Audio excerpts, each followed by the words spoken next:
Stapakaya cha dharmasya sarvadharma swarupine avatara varisthaya Ramakrishnaya te namaha. A warm good morning to you all. As revered Principal Maharaj, revered Kailash Maharaj, and revered Arun Maharaj, who is known as to us Swami Jnanasudhānandaji Maharaj, is present here.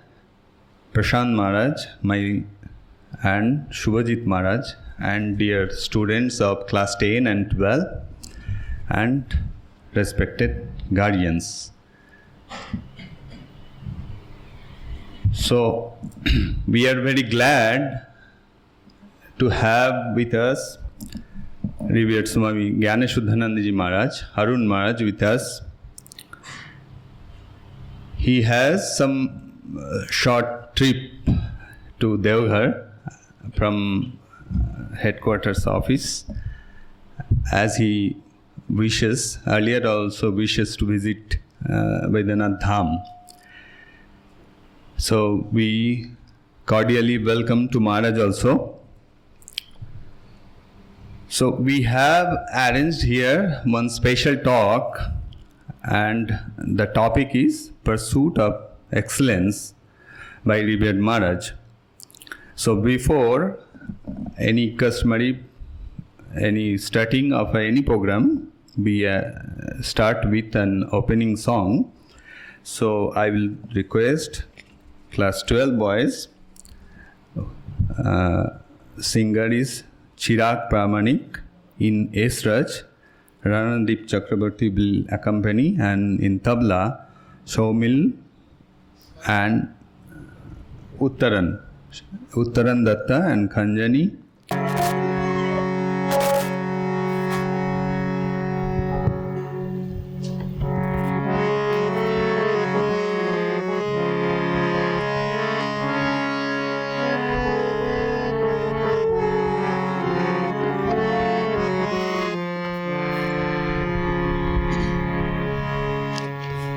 Bhango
I would request Swami Tyagindaranandaji Maharaj, our dear Shubhajit Maharaj, to give welcome address.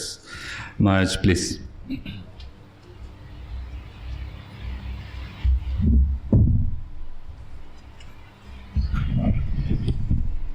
Om Sthapakaya च धर्मस्य सर्वधर्मस्वरूपिणे अवतारवरिष्ठाय Ramakrishnaaya te namaha.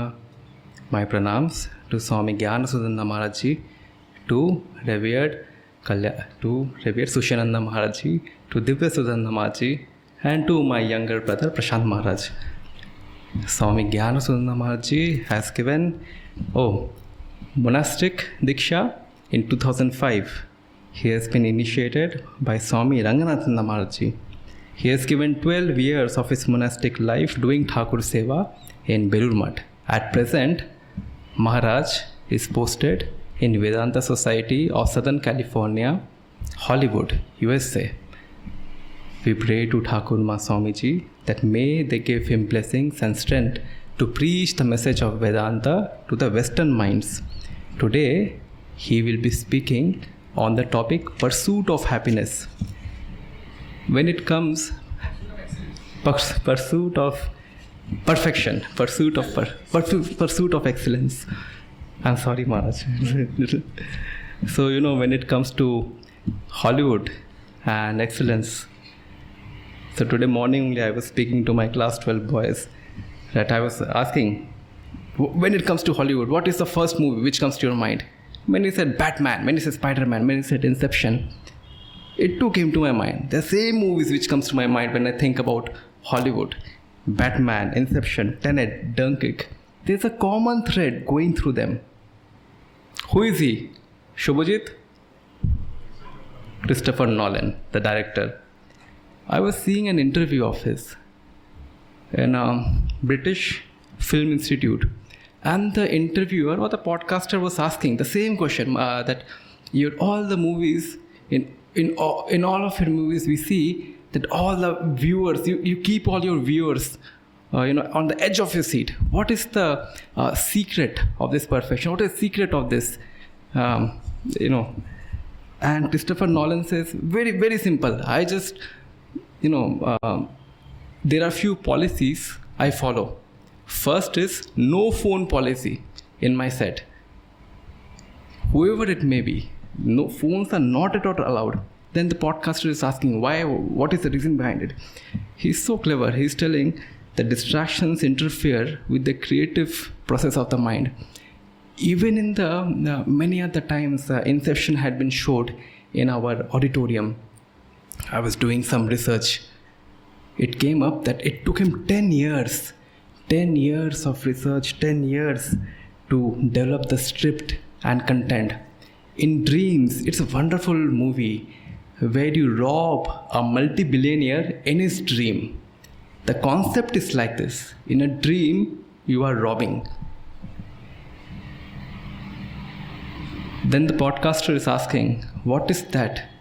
What is that you focused on? How did you, planned it? Christopher Nolan is telling, there is a REM sleep cycle, rapid eye movement. In a process of sleep, rapid eye movement is only for 45 minutes. हम सपना देखते हैं सिर्फ 40 minute का और उस सपने में पूरा बचपन से लेके बुढ़ापे तक we see a whole story. Time एकदम स्लो हो जाता है. And the best part is whenever someone chases us with a stick, we too get excited, we too get the same feeling as if it is happening in real. Lucid dreaming, he had researched upon कितना समय ज़्यादा हो जाता है in dreaming and all, that everything he did. One more thing is there, one more concept is there in lucid dreaming. He did a lot of research in this, Christopher Nolan. That is, you can control your dreams. Usually whatever is there in your subconscious mind, it is represented in your dreams. If you are afraid of tomorrow's exam, then सपने में हम यही देखते हैं कि exam लिख रहे हैं और पेपर छूट जा रहा है. Or if you are afraid, if tomorrow is a big football match, in dreams you are seeing that we are playing in our dreams as well.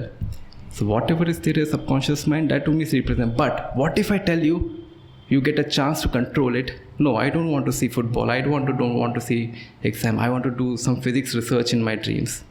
How different it is.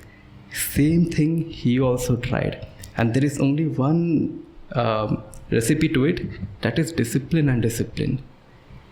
So same Maharaj will also speak on the on the pursuit of excellence. Sit tight and listen to it. And yes, everybody should ask good questions. पूछोगे तो? Okay, fine. ठीक है, Maharaj. Thank you, Subhajit Maharaj, for delivering his welcome address. Now I would request respected Principal Maharaj and respected Kailash Maharaj to felicitate our guest Maharaj. Maharaj, please come to our on stage.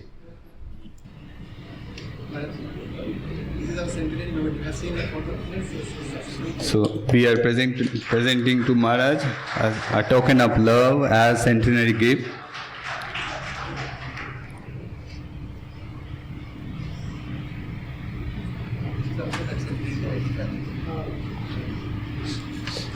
Another one token of love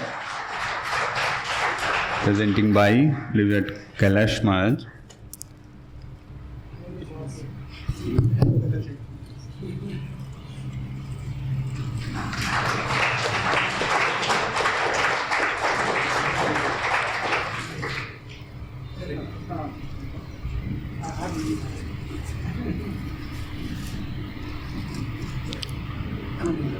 Thank you, Maharaj.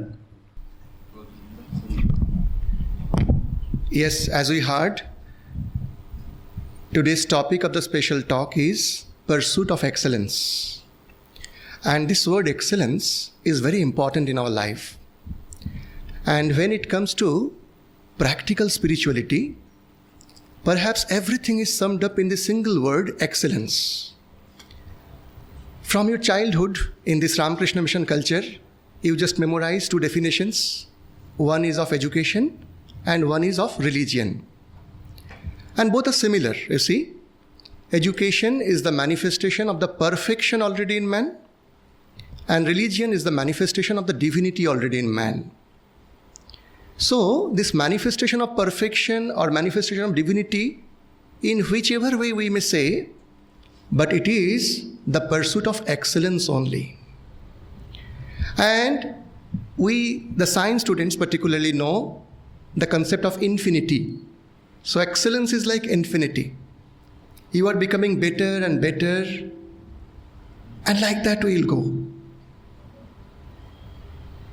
Our 13th president of the order, Srimad Swami Jnanasudhānandajī Maharaj, he was very fond of this word excellence.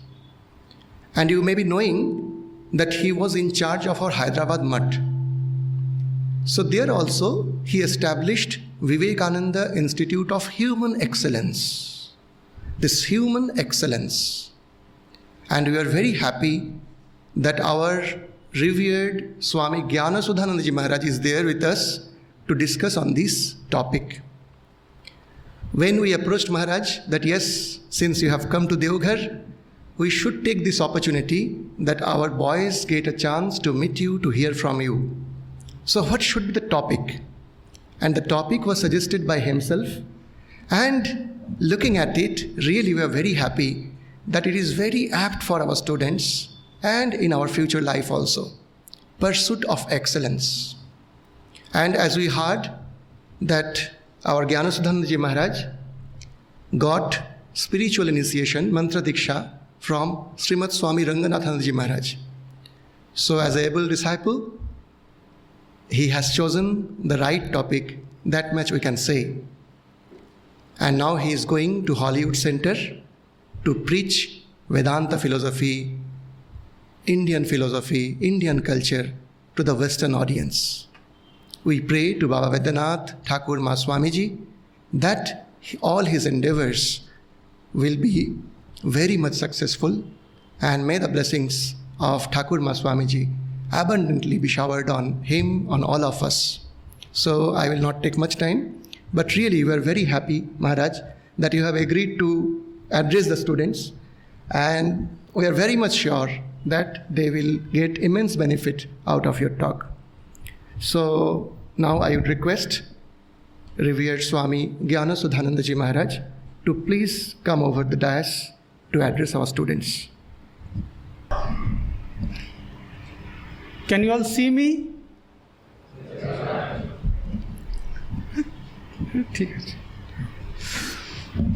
Om Niranjanam Nityam Anantarupam Bhaktanukampa Drutavigraham Vai Ishavataram Paramesha Medyam Tam Ramakrishnam Shirasa Namami. Revered Kailash Maharaj and dear Principal Arijit Maharaj and Prashant Maharaj and other monks here and dear parents and my dear students. As our Shubhajit Maharaj said, I came here on a short visit to this Deoghar Vidyapith, mainly to see this institution and have darshan of Baba Vaidyanath. It had been my desire to visit this place. I heard so much about this institution, but never got an opportunity to be here. So I came here. I came fully unprepared for this meeting, but I am very thankful to the Secretary Maharaj and Principal Maharaj for arranging this beautiful meeting, which began with a melodious song. And I am thankful to our Shubhajit Maharaj and Arijit Maharaj for their kind words of welcome.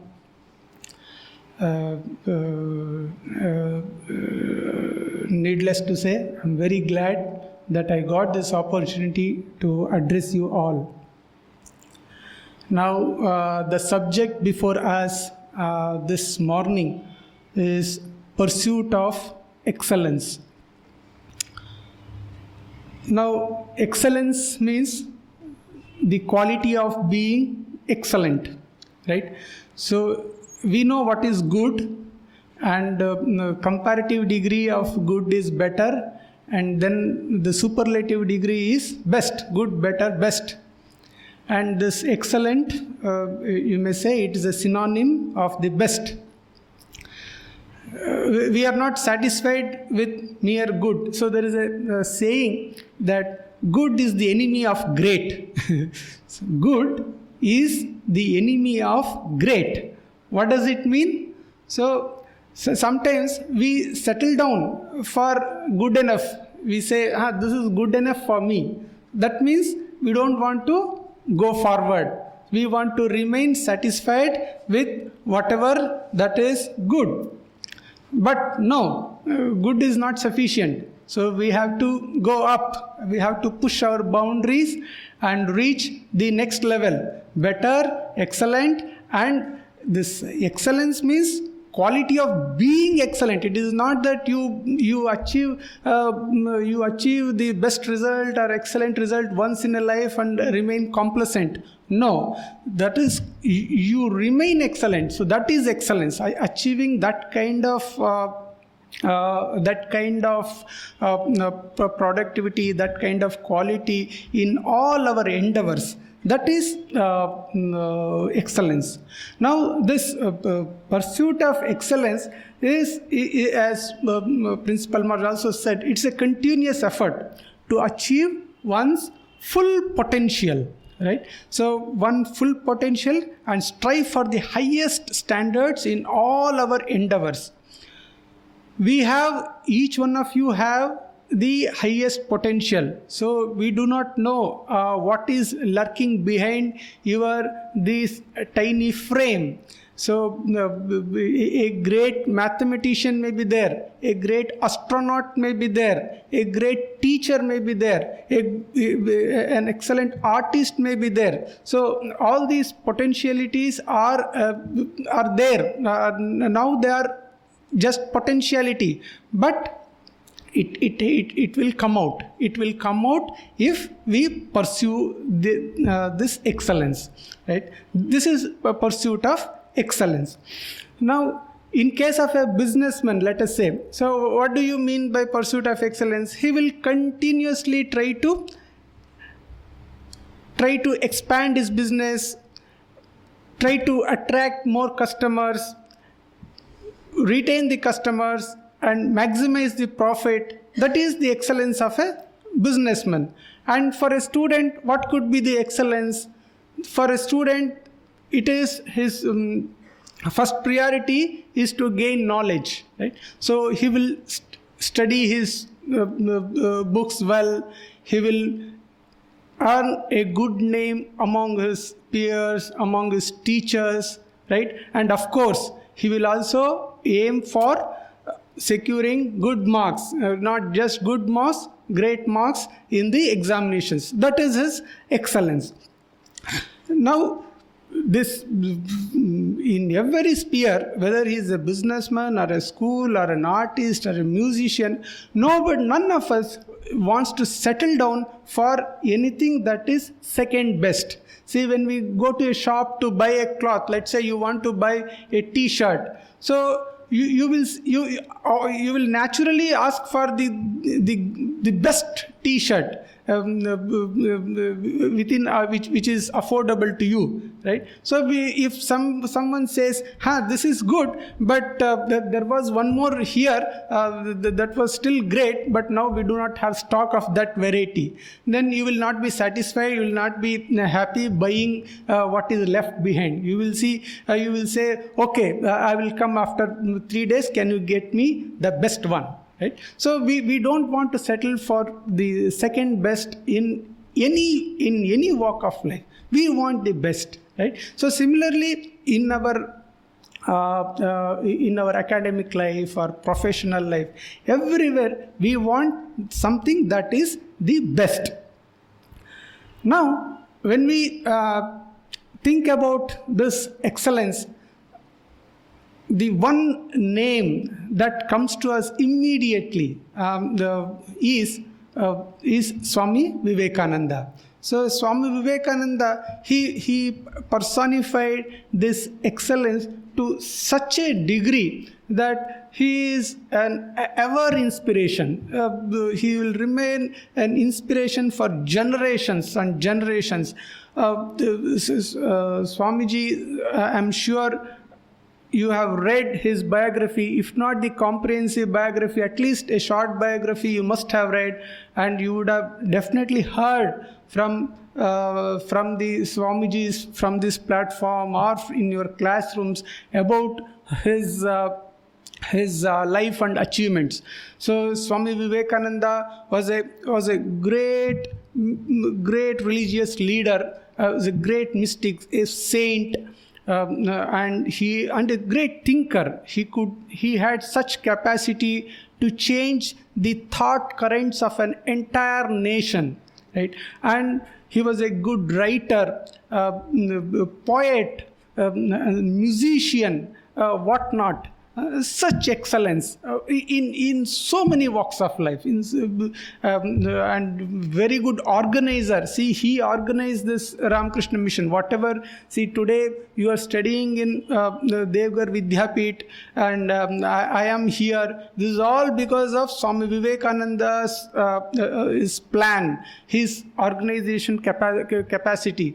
He could build this organization. In this way, Swami Vivekananda was great in so many respects. Now, it is said, Swamiji, Sri Ramakrishna used to tell that Swamiji was an incarnation of the sage Nara. So, sage Nara was a great rishi of the ancient, of course, of mythology. So Nara actually translates to man. So Swamiji was the incarnation of man with capital M. He came down, Swamiji came down in response in response of man's own inherent desire for his own perfection, for his own versatility. So, as human beings, we want to excel in everything. We want to be universal. All these things we desire, but where do we find an example for that, right? So we have an example in Swami Vivekananda. So that is the greatness of Swamiji. Now, Swami Vivekananda, it is not that he was just great and he looked down upon others. No, that is another greatness. So you have definitely heard about Miss MacLeod. Miss MacLeod was an American lady, a great friend of Swami Vivekananda. I am saying friend and not a disciple because MacLeod herself said that I am not a disciple. She had a very friendly relation with Swami Vivekananda. Now, she once remarked in her reminiscences, we come across this, her utterance, that Miss MacLeod, she was a very renowned lady from a wealthy family. She had occasion to meet people of very great stature. She had even met Russian Tsar.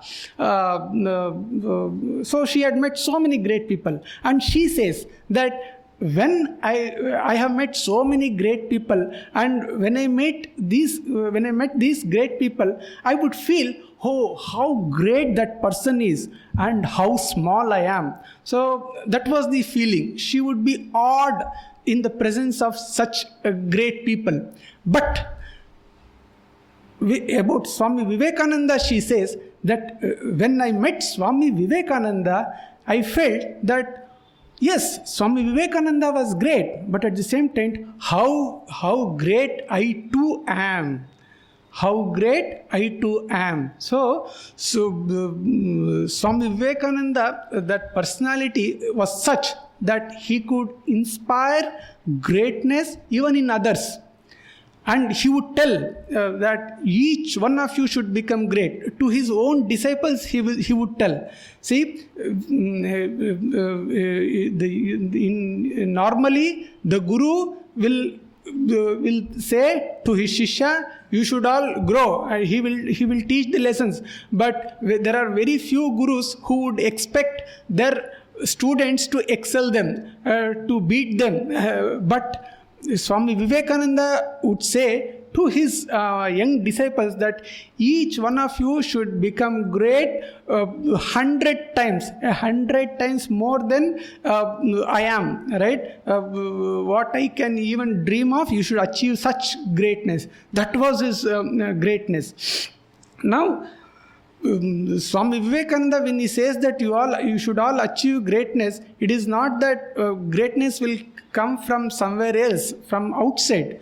He again and again said that this greatness is there inside. It is inherent in every man or woman.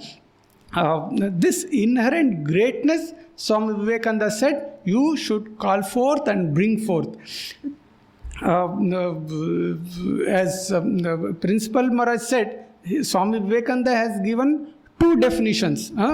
He has defined education and religion. So both these definitions run parallelly, as Maharaj remarked. Now, the important thing to note is, see, when he says manifestation, religion is the manifestation of divinity. So this, in earlier ages, the great prophets, in India there is no dearth for prophets. We have had many incarnations, saints, sages, prophets, in every age, in every country, in every region we have. Most of them, they said that yes, you all have to realize, you all have to attain superconscious state, and you have to seek God, you have to realize God. But very few of them emphasize this idea of manifestation, right? So Swami Vivekananda said, it is not sufficient if you simply attain to a higher state, but you should manifest it. So after realizing the perfection or divinity, if you manifest it in your life, what would be the result? The result would be excellence. So you attain excellence. This was Swami Vivekananda's idea. So there is a beautiful quotation. Swamiji says that this infinite power of the spirit brought to bear upon matter evolves material development.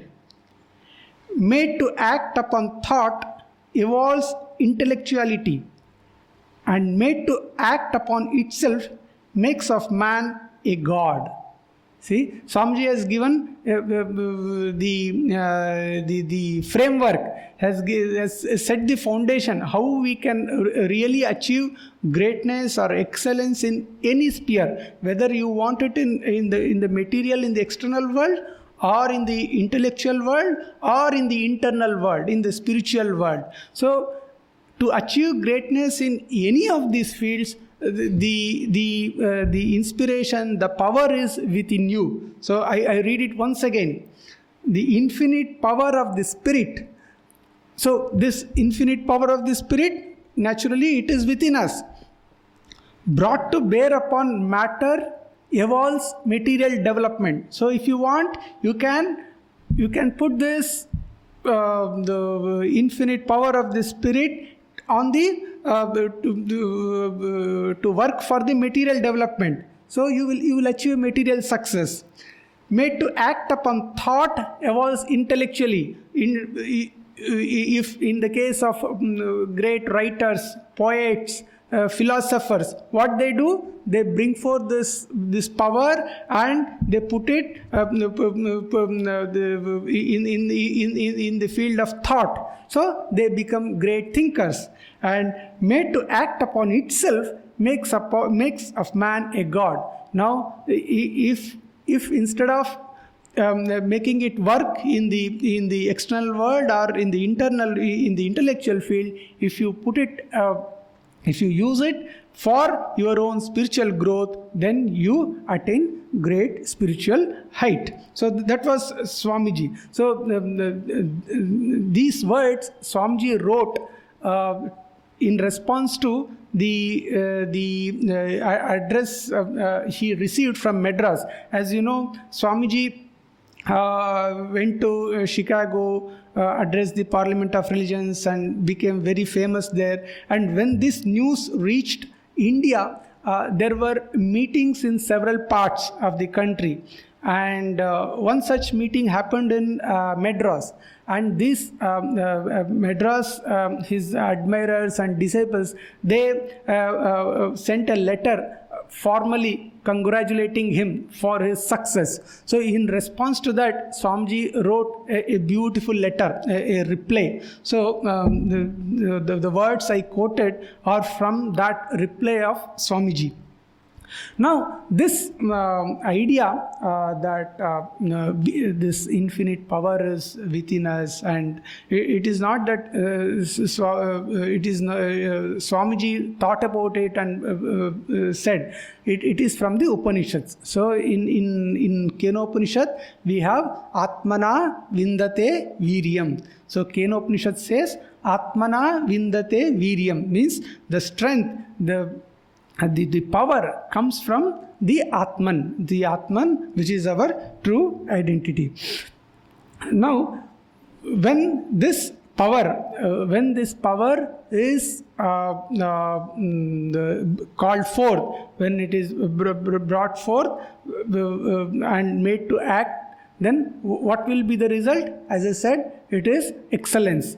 So Swamiji's another quotation, which is also very famous and very relevant to our subject today. Swamiji says, power will come, glory will come, goodness will come, purity will come, and everything that is excellent will come when this sleeping soul is roused to self-conscious activity. As I said, all these are there. So we have talent, but it is still in latent stage. Talent is latent. So that is what is, it is sleeping. That's what Swamiji says, it is sleeping now. So we have to rise it, right? We have to rise it, and when it is, when it wakes up and becomes active, our life will be filled with this purity, glory, goodness, purity, and all that is excellent. So that is the excellence we will aim at. Now, Swami Vivekananda, another greatness of Swami Vivekananda is, other religious teachers, prophets, they were primarily interested in the spiritual well-being of mankind. So they mainly taught, they confined themselves to religion and philosophy, right? So they were not much concerned about the material welfare or the intellectual growth of people. But Swami Vivekananda, on the other hand, he was interested in everything that is related to man. So he wanted men to achieve greatness in every sphere of life, every walk of life, whether it is in the physical culture or in arts, in sports, in writing, in culture, in every sphere. So as I said, so Swamiji himself was a great in all this, and he wanted men to achieve greatness in every sphere. Everything that is concerning man was of interest to him. Nothing was left behind. Now, to achieve this greatness in any sphere, right? In any sphere, you as students, you have to follow certain, yes, these ideas are great. So Swamiji has given these ideas, but you have to work hard. Work hard to achieve this greatness, to achieve this excellence in your chosen field. Now, chosen field means what? So first of all, you have to choose, right? You have to have a goal. So this goal orientation is important. You decide. See, now this is the age where you have a mature mind. See, until you reach class 10, it is a bit of childishness will be there. But at the age of 16, 18, so we encounter the world. We look around and see so many avenues opening, which are open to us. So now it is your choice. You can decide what goal you want to pursue, where you want to be, what you would like to see yourself after, say, 20 years, right? So now this kind of amidst these choices, you have to make a choice. You have to, after careful consideration, you have to choose your goal and stick to it, right? So without, I have heard that after the class 12 we used to have this counseling. So now it is for engineering and medical, you have two separate entrance exams and you go through. But when we studied, it was the common entrance exam for both engineering and medicine. So after that examination, there would be a counseling session where we can choose the college and the course. So there, sitting on that seat of counseling, I have heard that students would still not be decided whether they want to go to the engineering stream or medicine stream. So that was the condition. So absolutely no idea. So there they will start thinking, acha, now this option is here, that option is available, what I should do. See, that is not the right way, right? So you should have a proper goal and you should prepare yourself. Of course, by goal I don't mean only the profession. So by goal should of course, profession is an important ingredient, but the goal is something much more than that. So that goal you will choose and you will make it a part of your life.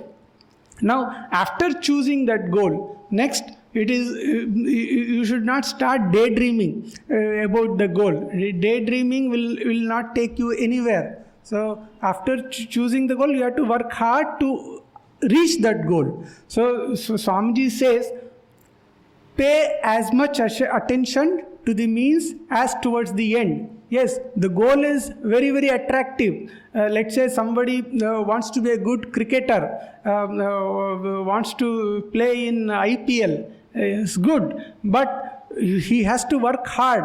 See, now thanks to IPL, we know even people from very, very ordinary families, a son of a vegetable seller has made it to the IPL team. It's great. That means, that shows, if in today's world, if a person is sincere, is passionate, and if he works hard, there is nothing that can stop him to achieve greatness. Now,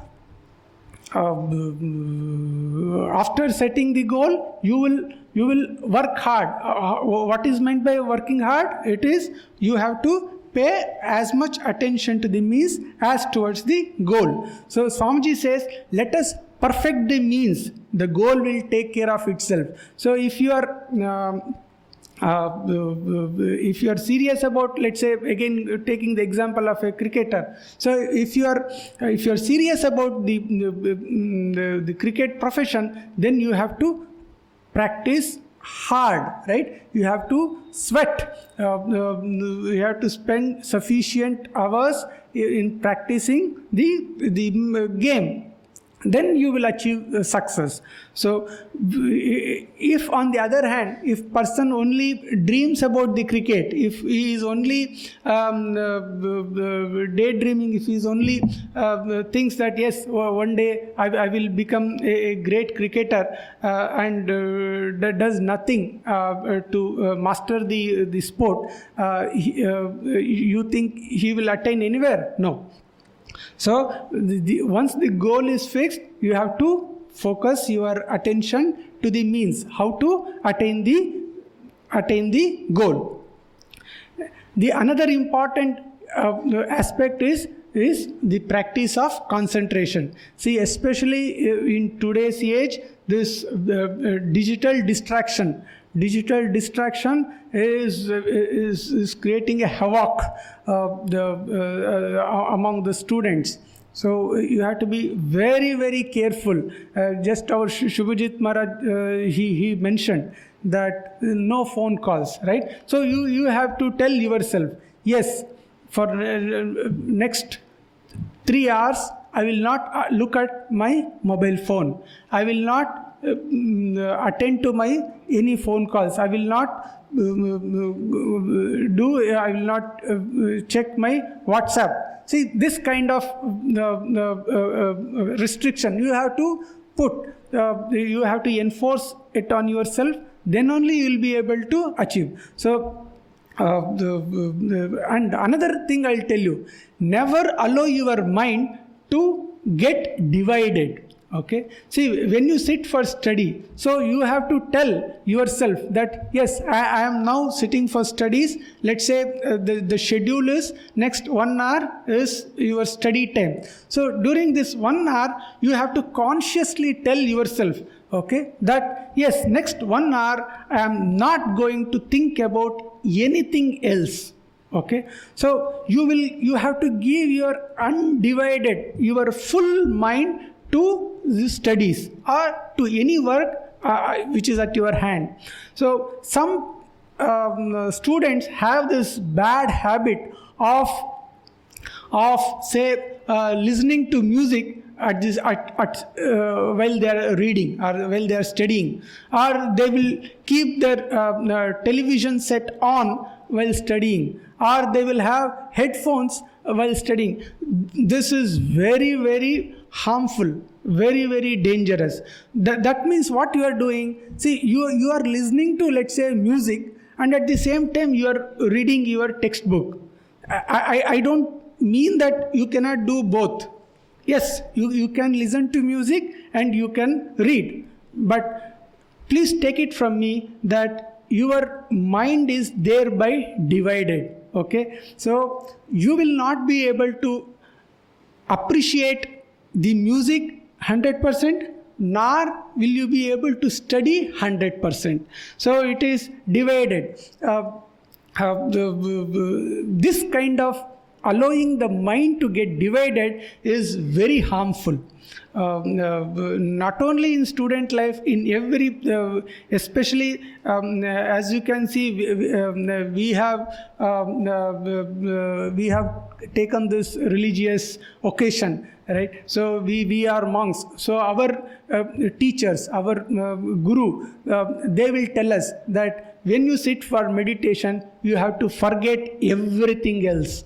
You have to think that you and your chosen deity, the object of your meditation, only these two exist, nothing else. So that is the kind of commitment that is being called for. So similarly with students also, when you sit for studies, right? So tell yourself, yes, next 1 hour I am going to study and do nothing else. Yes, after 1 hour you are free. You can watch television, or you can read newspaper, do whatever you want. But the time for studies should be used for studies. See, this is the way to achieve success. This is the way you achieve excellence. See, achieving excellence means it is, as I said earlier, it is a lifelong process. It's a lifelong journey. And one more thing you have to keep in mind. See, the excellence need not come at the end of the journey, right? Excellence, yes, at the end of the journey, we want to achieve success. We want to gain something. True. By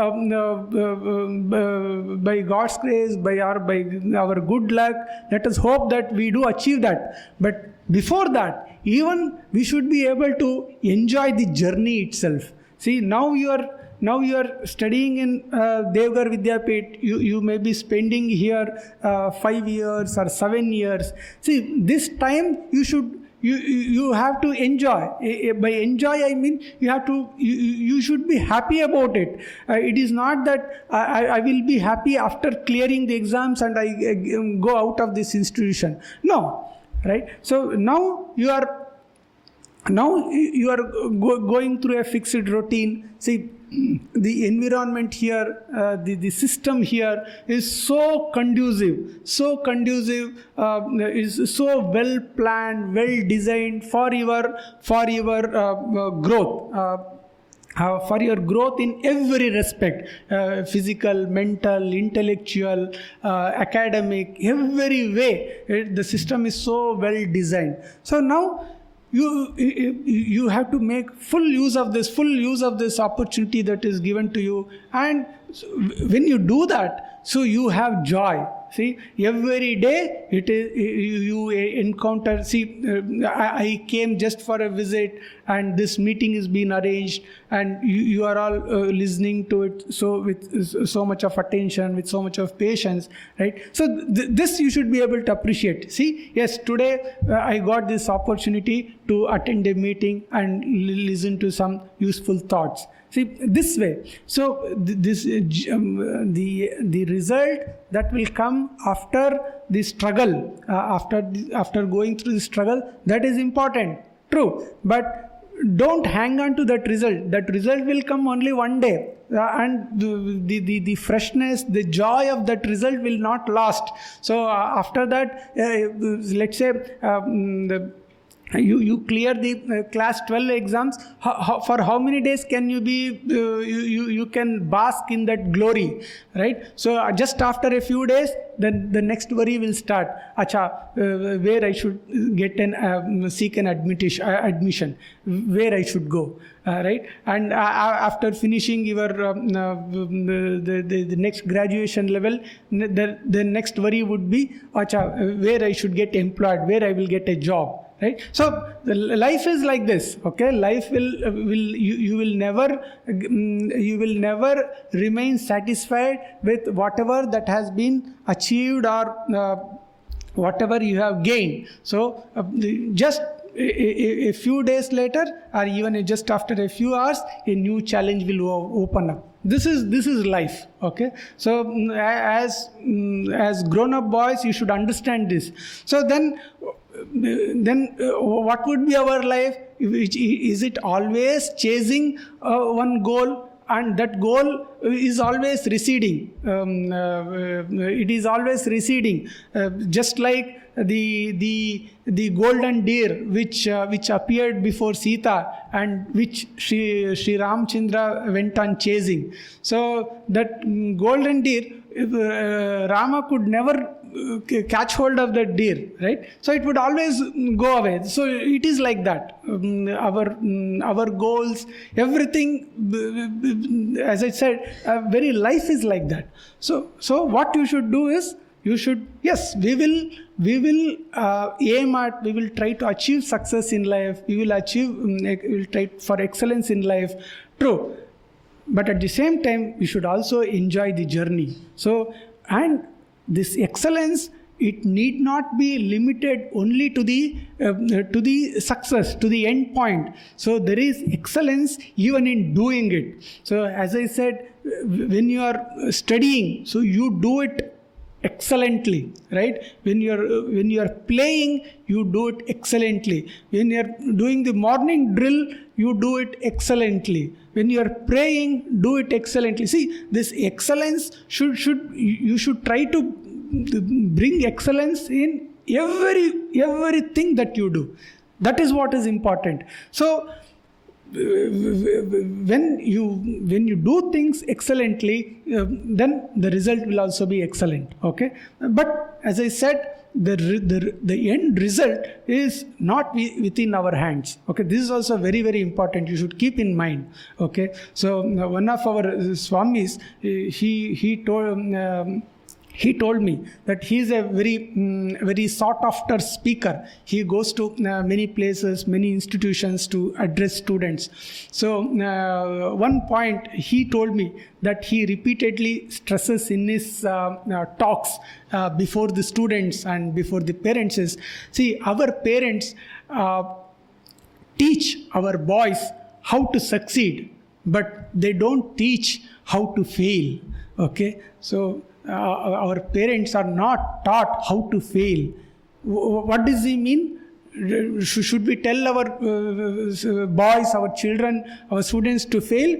Should give them training? No. What he meant was, yes, we will all aim at success. We want to achieve success in life, but the end result is not always in our hand. So the failure will come. This failure is as much a part of our life as success is. Or rather, failure is more than success. See, just imagine, in India, how many aspiring cricketers are there, right? But there is place for only 11 people in the playing 11.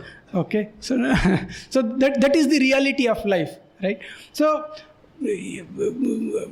when failures come, how do we face it? So shall we hang ourselves? See, this is happening. This is happening very sadly in the premier institutions today, right? So IIT Kharagpur, IIT Bombay, see such in Kota, see Rajasthan, people go there, excellent boys, excellent girls, brilliant, and they go and for whatever reason they take such an unfortunate step.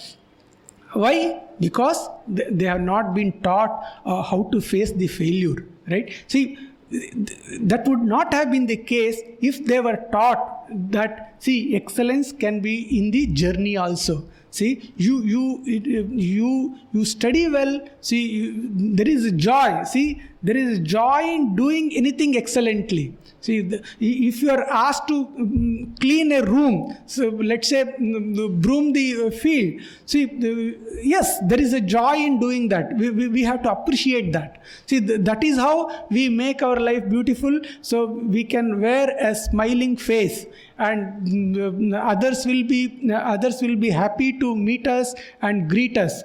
Or otherwise, if we are wearing a mournful face, a gloomy face, there is a shade on our face, then nobody would like to come near us, right? So life becomes a drudgery, is a boring. So this pursuit of excellence is very much a part of our life. So I wish that you all learn. Yes, you have already learned, and you should always continue to learn doing things in a good way, better way, and excellent way, and bring excellence. So as our principal Maharaj said, in Hyderabad we have Vivekananda Institute of Human Excellence, right? In some of our other branches also, in Rajkot we have, in Rajamahendravaram we have, and in Kolkata we have started a very big project. It is called Vivek Tirtha. It is in the new town part of Kolkata. There we have started Vivekananda Center for Human Excellence and Social Sciences. It's a very ambitious project. It is still in the nascent stage. Only the infrastructure is ready, but courses are yet to become. So the whole objective of all these centers is to train men to become excellent in their respective profession. So, and this Institute of Excellence is not limited to these centers. Even this Deoghar Vidyapith, our Purulia Vidyapith, these are also centers of excellence. So here the opportunity is created for you young people to come and explore, right? Explore and benefit from this environment and achieve greatness in their in your life, in your student life, in your professional life, all those things. See, just within a year or two, you will all pass out. You will all clear the exams and of this and go out of this institution. And after you go out, you will be labeled as the products of Deoghar Vidyapith, right? So he's a product of Deoghar Vidyapith. So as products of Deoghar Vidyapith, you would have some distinguishing mark, one distinguishing trait, right? So you should not be like the ordinary run of people. Yes, you have spent so many years here.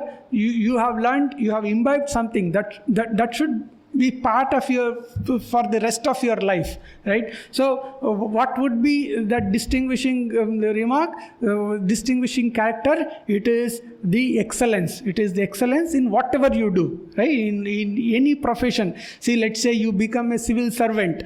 Yes, then you will serve people with utmost honesty, with utmost efficiency. You become an officer in the railways. Yes, very good.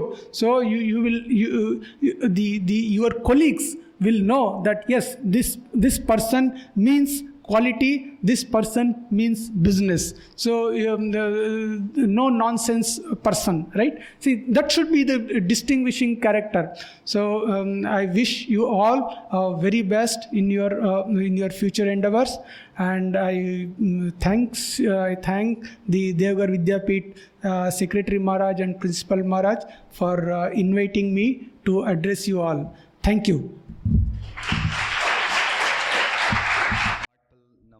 And regards to Maharaj. So I hope everybody will enlighten with Maharaj's courageous and enlightened words. Though it is a reiteration, as Maharaj also reiterating from Swamiji's word, that excellence will come and successively glory and power. That through that power, and which power? It is the through your mind of your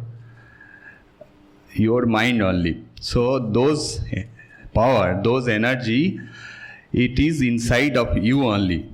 Through awakening those powers, those energy, only it is possible to success your set goal, and finally that excellent will come. So I would request some boys from class 10 and 12 to ask any queries. Maharaj is ready to answer you. One by one, you come in front of the stage and you may ask question. Good morning, Maharaj. Maharaj, well-known institutes in India like Sainik School, RKM or NDA have same routine, more or less. So according to you, what is the important role played by these schedules and timetable routines in the personality development of any individual? Okay, thank you. Please sit down. So, yes, all these institutions, they follow more or less the same routine you said. Good. See, this routine is designed for the overall well-being, for the overall growth of the students, right? So there is a time allotted for the physical development, and then the classes, extracurricular activities, music. For all these things, the opportunities are created, right? So the students only Ramakrishna Mission institutions, how many are there? See, our India is such a vast country in the entire Jharkhand, right? So this Deoghar Vidyapith probably is the only boarding school we have. Naturally, other institutions, they also need to come up with schools, boarding schools like this, which gives the students an opportunity. The importance, as I said, is for facilitating the overall growth for the of the full personality of the students. Thank you. At what age did you decide to walk on the path you have chosen, and what inspired you? Acha. Okay, thank you. So now this is, though it is a bit personal question, I would like to answer it with the hope that it will inspire some of you. Okay, so please sit down. Please sit down. So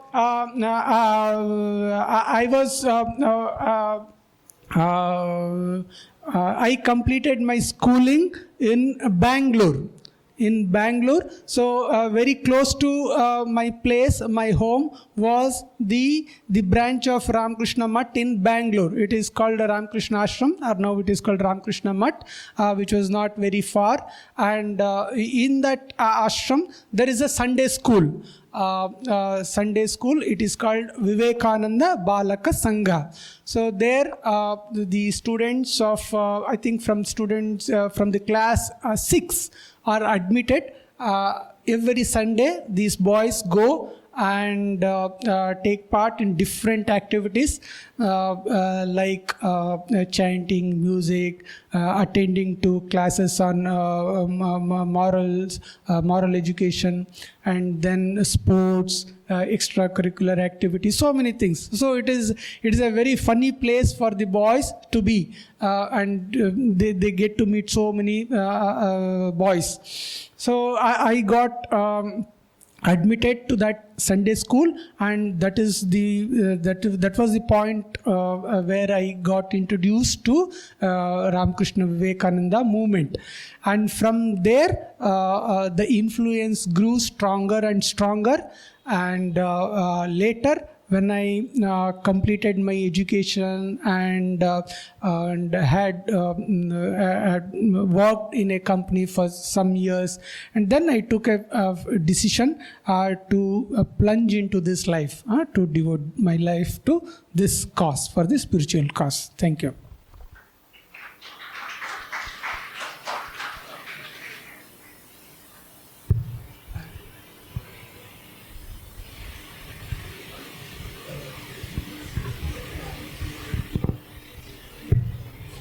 Pranam Maharaj. Maharaj, I wish to ask, how would you convince the people of the West to follow the ideals of the East? Okay, please sit down. Thank you. So, I think this question this boy is asking because in the introduction, our Shubhajit Maharaj said that I have been transferred to our branch in America, right? So, I've been asked to go to Vedanta Center of Southern California, which is located near Los Angeles. In America, we have about 15 branches. Okay, outside India, in all, we have about 60 branches spread over 24 countries. In America itself, we have 15 main centers. 15 main centers, and among them, this Vedanta Society of Southern California is one. Now, unlike in India, in the West, our branches are all known as Vedanta centers. Right? See here. Is it okay? Here, our branches are known either by, mostly by, they are all named after Ramakrishna. This is called Ramakrishna Mission Vidyapith, right? So here it is all known by Ramakrishna, and some of our centers have names named after Vivekananda. But in the West, it is all known by Vedanta. Why? Because Swami Vivekananda, when he went to the West, he went to the West in 1893 mainly to take part in the Parliament of Religions. But after attending the Parliament of Religions, he didn't return immediately. He saw there is a vast field, not just field, a fertile field for the propagation of the message of Vedanta. Okay, so your question, how you would teach or make the people of the West understand the principle of the East is, see, the Vedanta is such an ennobling, not just philosophy, it's a way of life.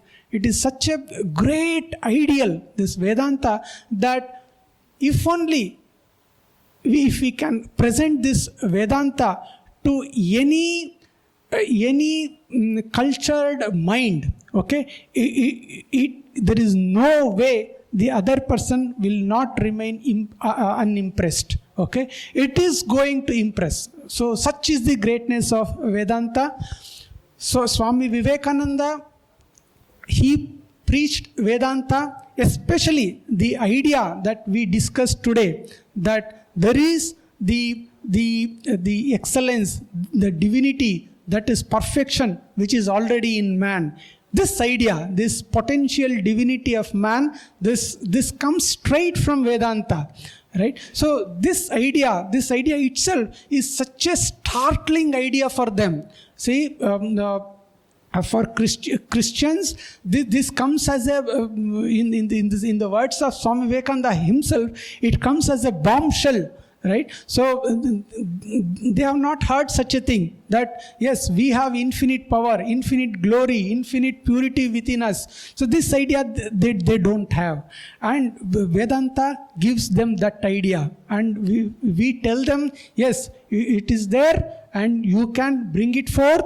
And it is not that you can bring it forth in your religious life, even your secular life, your family life, your professional life. Everything can be touched, everything can be made great by this idea of Vedanta, of this idea of inner divinity. So the monks of Ramakrishna Mission, Ramakrishna Mat, Ramakrishna Mission, who are posted to our centers in the West, we try our utmost. We make, see, there can be only one Vivekananda probably in 500 years. So that is Swami Vivekananda. Okay, so we are nowhere near Swami Vivekananda, but we have learned something of Swami Vivekananda, we have studied something, and we are trying in our own humble way to put those ideas into practice. and we teach that. So we teach that with all humility, with all sincerity to the people, and those people will appreciate it. Right, so the situation is much different. You don't have. See, today we arranged a special talk, and here maybe about 200 boys are there. But in the West, if you get an audience of 20 people for a Vedanta talk, it's a big number. 30 people, big number. On Guru Maharaj, on Thakur's Jayanti, if you have 200 people, it's a great occasion. Okay, so there the participation is less, but they are sincere. They are sincere, and they take this message and they try to put them into practice. Thank you. Dear Maharaj, first of all, we pray to have a holy trial and Baba Vaidyanath for a safe journey to the West. And may you be able to spread the ideas of Vedanta to the American minds. Thank you, thank you. My question was that we have heard the Western countries are impressing in meditation, yogas and spirituality in daily life. So how do you see upon it and how do they contribute to the pursuit of excellence and for a person? Right. So yes, they are all very much interested in, especially this yoga. It's a very, they find it very fascinating. Now, as you know, International Yoga Day, I think on 21st June, it is becoming popular, more and more popular as the years pass by. And meditation also very popular. Even in many airports, they have lounges, meditation lounges. So they have rooms dedicated for meditation. It is all much sought after. And there is no dearth for yoga teachers and meditation teachers in the West. Hundreds and hundreds. See, Swami Vivekananda was the first Hindu teacher to go to the West. I should say, the first Hindu teacher to become so popular in teaching the Vedanta. But following Swami Vivekananda, hundreds and hundreds, thousands of teachers have gone. Compared to them, our Ramakrishna mission is nowhere. So we are a very small number there. So there are many, many institutions. Now, those people are interested. We have to teach them. See, we have to give them in their own method. See, the Indian means Indian methods may not suit them. So we have to teach in their own language. Most of them, see, especially when it comes to yoga and meditation, most people, they do it for secular reasons. Okay, so by yoga, they understand only physical exercise and some asanas, which is good for their physical health. Yes, so we don't decry that. Good, it is as far as it goes, it's good. But in Vedanta centers, by yoga, we mean much, much higher thing, right? So we don't limit ourselves to, or rather, in very few of our centers, we have this yoga, this asanas practice, right? So we mean by yoga, the 4 yogas, even that is very important, and we teach them, and they also appreciate it. Thank you. Thank you, Maharaj. Hope Maharaj is successfully able to fulfill your queries. Now the time for vote of thanks. I would request our dear Prashant Maharaj, Brahmachari Amiteshwar Chaitanya Maharaj, to deliver his vote of thanks. My pranams to revered Kailash Maharaj for blessing this function. My pranams to revered Principal Maharaj for his kind words and for conceptualizing this program. And my special thanks to Jnānasudhānandajī Maharaj, Arun Maharaj, for his special talk on pursuit of excellence. We often hear about the pursuit of happiness, pursuit of career. So we go behind these two. Nowadays, you students, But this special talk, because of his understanding, deep understanding and experience, he's able to make us to understand how the pursuit of excellence can bring the other two effortlessly. We can achieve it easily. So thank you so much, Maharaj. And I am sure that, Maharaj, our students of class 10 and 12, definitely, surely they will imbibe your guidance and your talk, and they will definitely try to put it in their daily life and become successful. And I thank the parents who are present here, and I thank the teachers who are present here, and I thank Swami Tyagidanandaji Maharaj, Tyagidanandaji Subhojit Maharaj for his welcome address, and I thank Brideshananji Maharaj for his nice comparing. And I thank the special thanks goes to the class 10 and 12 students who are assembled here with great sincerity, and they made this function successful.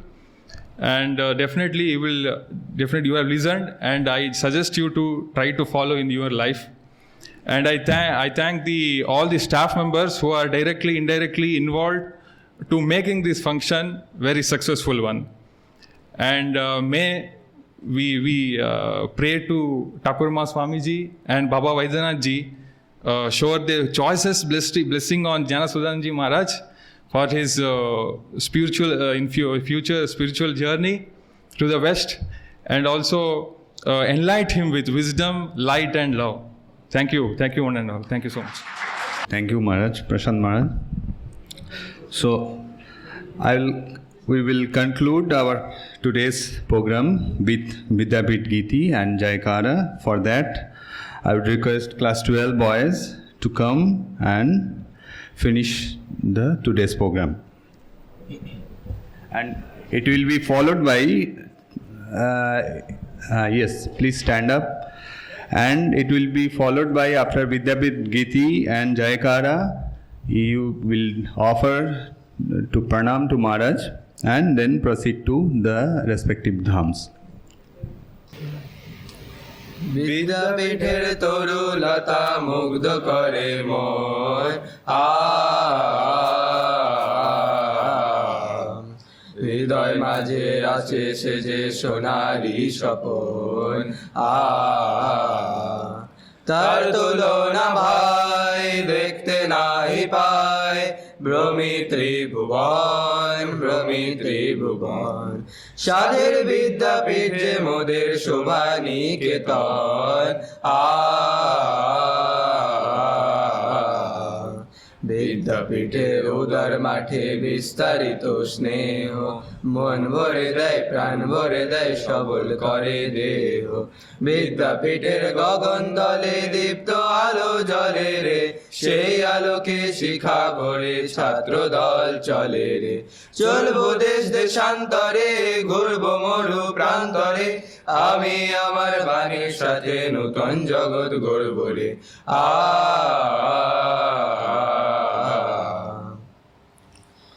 जय श्री गुरु महाराज की जय जय महामाई की जय जय स्वामी जी महाराज जी की जय जय बाबा वैद्यनाथ